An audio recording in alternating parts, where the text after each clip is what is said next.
भारत की आजादी के संघर्ष में कई वीरों ने अपने प्राणों की आहुति दी। ऐसे बहादुरों की बदौलत ही आज हम स्वतंत्र हैं। भारत माता के इन लाडले सुपुत्रों में से एक थे भगत सिंह। उनका नाम सुनते ही हर भारतीय का सीना गर्व से चौड़ा हो जाता है। उनकी शहादत आज भी हर दिल को झकझोर देती है। भगत सिंह का जन्म 27 सितंबर 1907 को लायलपुर जिले के बंगा गांव, आज का पाकिस्तान, में हुआ। उनके पिता किशन सिंह और चाचा अजीत सिंह उस समय जेल में बंद थे। भगत सिंह का परिवार स्वतंत्रता संग्राम से गहराई से जुड़ा था।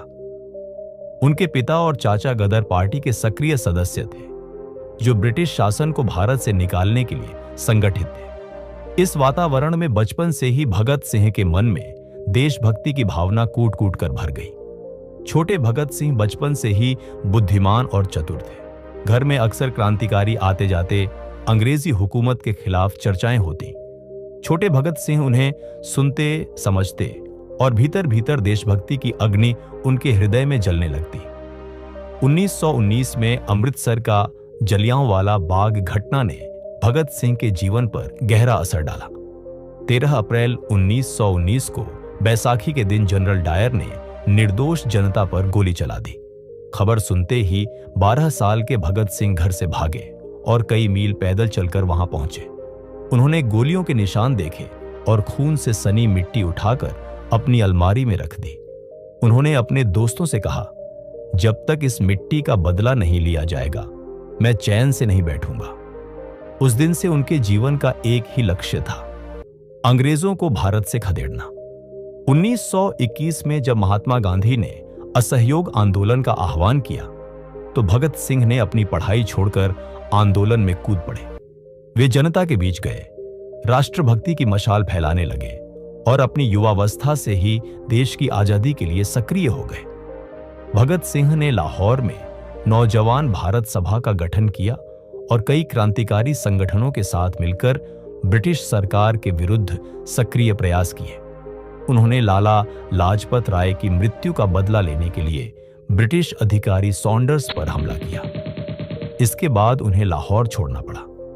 भगत सिंह और बटुकेश्वर दत्त ने 8 अप्रैल 1929 को केंद्रीय विधानसभा में बम फेंका। उद्देश्य किसी को मारना नहीं, बल्कि सरकार का ध्यान आकर्षित करना था। उन्होंने जानबूझकर गिरफ्तारी दी और जेल में अपने साथी क्रांतिकारियों पर अमानवीय व्यवहार के विरोध में भूख हड़ताल की। 7 अक्टूबर 1930 को भगत सिंह, सुखदेव और राजगुरु को मौत की सजा सुनाई गई। अंग्रेजों के भय के कारण उन्हें 24 मार्च 1931 के बजाय 23 मार्च 1931 को फांसी पर चढ़ा दिया गया। मात्र 23 वर्ष की आयु में भगत सिंह ने हंसते हंसते फांसी के फंदे पर झूलकर भारत माता के लिए सर्वोच्च बलिदान दिया। उनका नारा इनकलाब जिंदाबाद आज भी हर स्वतंत्रता सेनानी के हृदय में गूंजता है। भगत सिंह केवल एक क्रांतिकारी नहीं थे, बल्कि अच्छे वक्ता, लेखक और विचारक भी थे।